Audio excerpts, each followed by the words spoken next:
Hi friends, ഇന്ന് ഞാൻ വന്നിട്ടുള്ളത് ഒരു കുസ്ക റൈസിൻ്റെ റെസിപ്പിയും കൊണ്ടാണ്.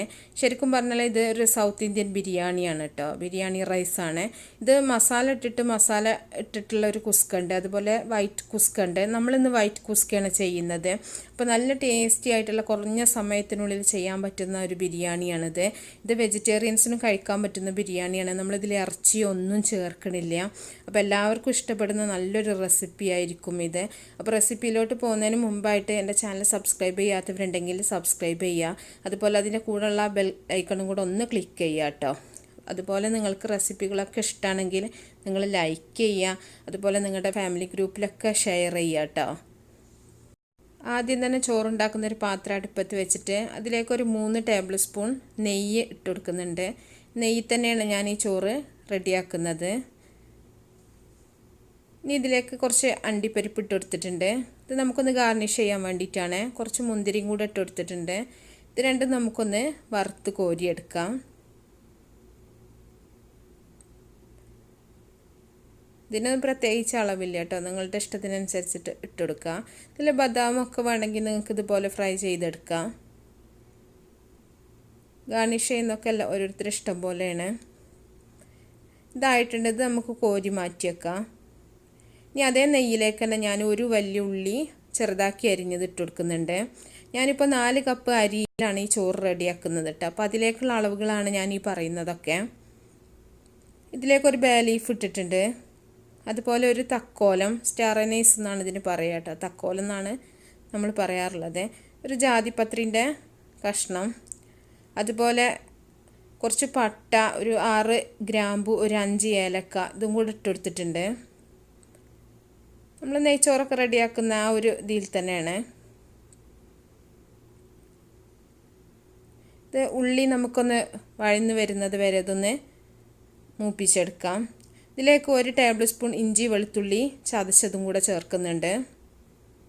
എന്നിട്ട് നമുക്കിത് നന്നായിട്ടൊന്ന് ഇളക്കി കൊടുക്കാം. ഇഞ്ചി വെളുത്തുള്ളിൻ്റെ ആ പച്ചമണം മാറുന്നത് വരെ നമ്മളിതൊന്ന് മൂപ്പിച്ചെടുക്കണം കേട്ടോ. സാധാരണ നമ്മൾ നെയ്ച്ചോറൊന്നും വെക്കുമ്പോൾ അങ്ങനെ ഇഞ്ചി വെളുത്തുള്ളിയൊന്നും ചേർക്കാറില്ല. ഇനി 1 തക്കാളി അരിഞ്ഞതും കൂടെ ഞാൻ ഇട്ട് കൊടുത്തിട്ടുണ്ട്. ഈ തക്കാളി അലിയേണ്ട ആവശ്യമൊന്നുമില്ല, നമുക്ക് ചെറുതായിട്ടൊന്ന് വഴറ്റിയാൽ മതി. ഇതിലേക്ക് ഞാനൊരു 3 പച്ചമുളക് ഇട്ടിട്ടുണ്ട്. പച്ചമുളക് നിങ്ങൾക്ക് വേണമെങ്കിൽ ഇതിൽ കൂടുതൽ എടുക്കാം കേട്ടോ. അത് ഓരോരുത്തരുടെ ഇഷ്ടം പോലെ ചെയ്യാം. ഞാനിപ്പോൾ ഇവിടെ 3 പച്ചമുളകാണ് എടുത്തിട്ടുള്ളത്. നമുക്ക് നന്നായിട്ടൊന്ന് വഴറ്റി കൊടുക്കാം. ഇതിലേക്ക് അരിക്ക് ആവശ്യമുള്ള വെള്ളം ഒഴിച്ചു കൊടുക്കുക.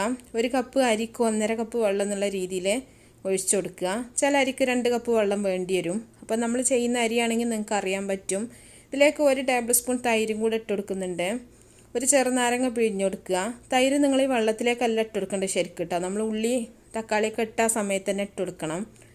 ഇതിലേക്ക് കുറച്ച് മല്ലിയില പുതിനയില അരിഞ്ഞതും കൂടെ ഞാൻ ഇട്ട് കൊടുത്തിട്ടുണ്ട്. പിന്നെ നമുക്ക് ചോറിന് ആവശ്യമായിട്ടുള്ള ഉപ്പ് ഇട്ട് കൊടുക്കുക. ഇനി വെള്ളം തിളക്കാൻ വേണ്ടിയിട്ട് നമുക്കിതൊന്ന് അടച്ച് വെക്കാം. ഇപ്പോൾ വെള്ളം നന്നായിട്ട് തിളച്ചിട്ടുണ്ട് കേട്ടോ. ഇതിലേക്ക് നമുക്ക് ഈ അരി ഇട്ട് കൊടുക്കുക. അരി ഞാൻ അരമണിക്കൂർ കഴുകി കുതിർത്ത് വെച്ചിട്ടുള്ള, കഴുകി വാരി എടുത്തിട്ടുള്ള അരിയാണ്. അപ്പോൾ ബസ്മതി റൈസാണ് ഞാൻ എടുത്തിട്ടുള്ളത്. അപ്പോൾ അരമണിക്കൂറെങ്കിലും നിങ്ങൾ വെള്ളത്തിലിട്ടിട്ട് വെക്കുക കേട്ടോ. അപ്പോൾ നമ്മുടെ അരി ഇട്ടതിന് ശേഷം നന്നായിട്ട് തന്നെ തിളച്ചിട്ടുണ്ട്. നന്നായിട്ട് ഇളക്കി മിക്സ് ചെയ്യാം. അപ്പോൾ ഞാൻ പറഞ്ഞല്ലോ, തൈര് നിങ്ങൾ നേരത്തെ തന്നെ ചേർക്കട്ടോ. ഞാൻ മറന്നതാണ് തൈര്, അതാണ് ഞാൻ പിന്നെ വെള്ളത്തിലേക്ക് ഇട്ട് കൊടുത്തത്. നന്നായിട്ട് ഇളക്കി മിക്സ് ചെയ്തതിന് ശേഷം നമുക്കിതൊന്ന് അടിച്ച് ചെറിയ തീയിലിട്ടിട്ട് വെക്കുക. ഞാൻ വീണ്ടും ഒന്ന് തുറന്നിട്ടുണ്ട്. ഇപ്പോൾ മുഴുവനായിട്ട് വെള്ളം വറ്റിയിട്ടില്ല. അപ്പോൾ ഒന്നുകൂടെ ഒന്ന് ഇളക്കിയിട്ട് നമ്മൾ ഒന്നും കൂടെ ഒന്ന് അടച്ച് വെക്കണത്.